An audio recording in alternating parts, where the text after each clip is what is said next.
Olá Brasil, boa noite. Beleza, hoje uma receita de saúde e beleza, sem ser de casa e como sempre nas mãos dos melhores especialistas do Brasil e do mundo. Como sempre eu queria agradecer o carinho, os e-mails e eu já mostrei anteriormente, vou mostrar novamente, mais uma vez, aqui 1.677.028 acessos de e-mails, dos quais, olha, 13% vem do exterior. Obrigado Brasil, obrigado pelo carinho, pela audiência, pelo respeito. O tema de hoje é tuberculose. Um simples espirro de alguém que tem tuberculose pode contaminar qualquer pessoa que está no mesmo ambiente. Isso porque as bactérias ficam no ar durante horas. A tuberculose atinge o corpo todo, mas o pulmão é o alvo principal, já que ela se desenvolve em órgãos com muita oxigênio. Para falar dessa doença que mata mais de 6.000 brasileiros por ano, nós convidamos o Dr. Mauro Gomes, do Hospital Samaritano, aqui em São Paulo, para conhecermos tudo com referência a essa doença, a forma de contágio, de contaminação, como evitar, o que fazer. Tire suas dúvidas com a gente já e que esse programa vale por uma receita. A gente volta logo mais. Nós agora vamos falar sobre tuberculose aqui com o Dr. Mauro Gomes, pneumologista do Hospital Samaritano aqui em São Paulo. Boa noite, Dr. Mauro. Boa noite, Marcelo. Muito bem, Dr. Mauro, tuberculose, eu fiquei pensando aí, teve surtos aí na vida que a gente lembra. É uma doença que ainda hoje persiste?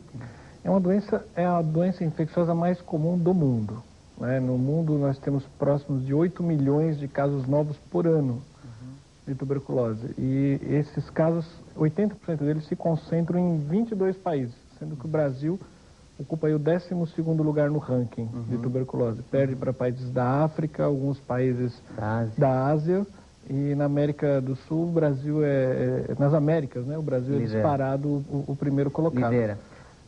Como se transmite? Como que ela se origina? Como ela começa? Então, a tuberculose é uma infecção, como você já colocou na abertura, uma doença infecciosa de contaminação aérea. Então, bacilos que estão em suspensão no ar, ao penetrarem pela via respiratória no indivíduo, ele vai normalmente se alojar no pulmão e dos pulmões ele vai se distribuir para o restante do corpo, podendo causar tuberculose, principalmente no pulmão ou nos outros órgãos. Um fato que você colocou interessante no início, que eu acho que é importante a gente até deixar esclarecido, até para não causar o pânico, um simples espirro não pode transmitir a tuberculose. Mas o contato permanente, né, no ambiente fechado, com uma pessoa que está tossindo frequentemente, portadora da tuberculose.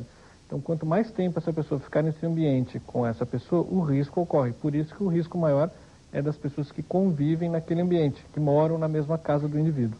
Agora, uma pergunta interessante.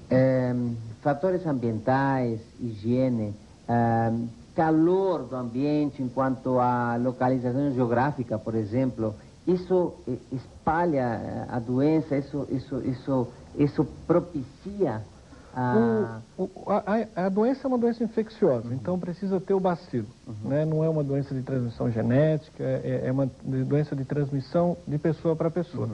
O fator principal ambiental é o fator de aglomeração. Muitas pessoas em ambientes com pouca ventilação favorece a disseminação e a transmissão. Por isso é uma doença muito ligada às condições sociais e higiênicas, porque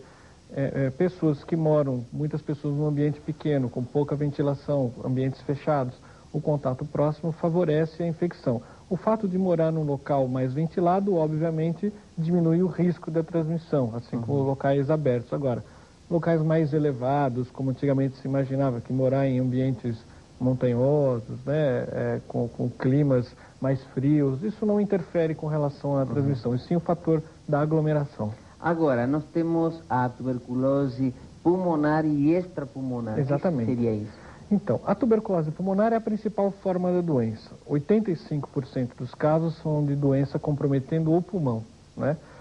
No Brasil, 15% das formas são extrapulmonares. O que é isso? É doença que não compromete o pulmão, compromete outros órgãos. Então, é comum acontecer nos gânglios, as pessoas terem aquelas chamadas ínguas, né? No popular a gente chama de ínguas, que pode aparecer aqui na região do pescoço, exatamente. Ou na pleura, que é uma membrana que reveste